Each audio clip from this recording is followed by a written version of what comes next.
Books of the Bible, books of the Bible, books of the Bible, let the true light shine. Esau sells his birthright to Jacob. Genesis 25 verses 19 to 34. Isaac was 40 years old when he married Rebekah. 20 years passed by and Isaac prayed to the Lord as his wife was childless. The Lord answered his prayer, and Rebekah became pregnant.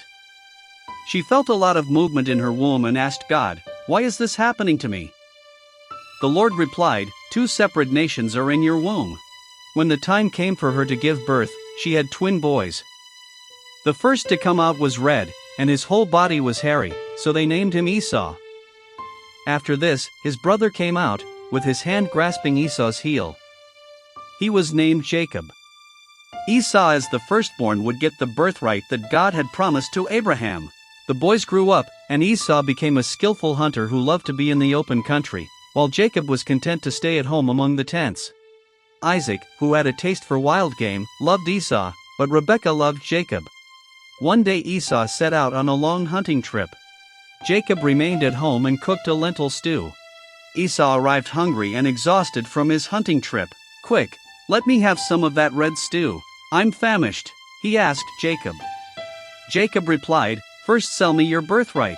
"Look, I am about to die," Esau said. "What good is the birthright to me?" Jacob said, "Swear to me first that you will sell me your birthright." So he swore an oath to him, selling his birthright to Jacob. Jacob gave Esau some bread and some lentil stew.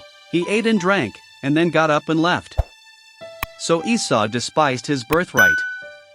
He did not care about God's promise to make a great nation from his descendants, one of whom would be the Savior of the world. Jacob deceives Isaac. Genesis 27. When Isaac was old, his eyes were so weak he could no longer see. Isaac called his oldest son Esau and said, "I am now an old man and close to death. Get your quiver and bow and hunt some wild game for me. Prepare a meal just as I like it, so that I may give you my blessing before I die." Now Rebekah was listening as Isaac spoke to Esau. When Esau had gone, she told Jacob to get 2 choice young goats, so that she could prepare some tasty food for Isaac. The plan was for Jacob to take it to his father so that he and not Esau would get his father's blessing before he died. "But my brother Esau is a hairy man while I have smooth skin," Jacob protested. "What if my father touches me and finds out I am tricking him? I would bring down a curse on myself rather than a blessing." "Just do as I say," Rebekah replied. She then covered his hands and the smooth part of his neck with the goatskins. Jacob went to see Isaac with the tasty meal Rebekah had made. "Who is it?" asked Isaac. "I am Esau your firstborn," Jacob lied. "Come near so I can touch you, and know are my son Esau?" Isaac asked. Jacob did so. Isaac said, "The voice is the voice of Jacob, but the hands are the hands of Esau." Jacob kissed his father, and when Isaac caught the smell of his clothes, he blessed him. He made him lord over his brother and all his relatives. Nations and people would bow down to him. Those who cursed him would be cursed, and those who blessed him would be blessed. Jacob had scarcely left his father's presence when his brother Esau came in from hunting and prepared a meal. "Who are you?" asked Isaac. "I am your firstborn, Esau," was the reply. Isaac trembled violently and said, "Who was it then that hunted game and brought it to me? I ate it just before you came and I blessed him, and indeed he will be blessed." "Bless me too, my father," Esau begged. "Your brother deceitfully took your blessing," Isaac cried. "This is the second time he has taken advantage of me," Esau complained. "He took my birthright, and now he's taken my blessing. I have made Jacob lord over you," Isaac explained. "And I have made all his relatives his servants. I have sustained him with grain and new wine. So what can I possibly do for you, my son? Do you have only one blessing?" Esau wept. "Bless me too, my father." Isaac answered, "You will live by the sword and serve your brother, but when you grow restless, you will throw his yoke from off your neck." Esau held a deep grudge against Jacob because of his deception.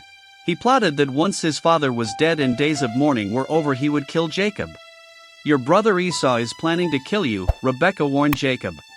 "Flee at once to my brother Laban in Padan Aram. Stay with him until your brother's fury subsides." So Jacob set off at once. God speaks to Jacob in a dream. Genesis 28 verses 1 to 22. When Jacob found out his brother Esau was planning to kill him in revenge for deceiving him out of his father's blessing, his mother suggested he fled to stay with her brother Laban. Isaac blessed Jacob before he left and told him not to marry a Canaanite woman but find a wife from the daughters of Laban. So Jacob set off on the long journey north to Haran where Laban and his family lived. On his travels he stopped for the night, because the sun had set. Taking a large stone, he put it under his head and lay down to sleep. He had a dream in which he saw a stairway resting on the earth, with its top reaching to heaven, and the angels of God were climbing up and down it. There above it stood the Lord. The Lord said, I am the Lord, the God of Abraham and Isaac. I will give you and your descendants the land on which you are lying. Your descendants will be like the dust of the earth, and you will spread out in every direction.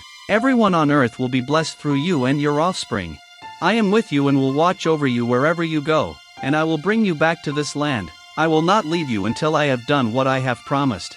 When Jacob woke he thought, the Lord is in this place, and I was not aware of it. He was afraid and said, how awesome is this place? This is none other than the house of God. This is the gate of heaven. Early the next morning Jacob took the stone he had placed under his head and set it up as a pillar and poured oil on top of it. He called that place Bethel, which means house of God. Jacob made a vow, saying, if God will be with me, protect me, and provide food to eat and clothes to wear so that I return safely to my father's household, then the Lord will be my God. Jacob declared, this stone that I have set up as a pillar will be God's house, and of all that you give me I will give you a tenth. Jacob then set off again on his journey to Haran to stay with his mother's brother, Laban.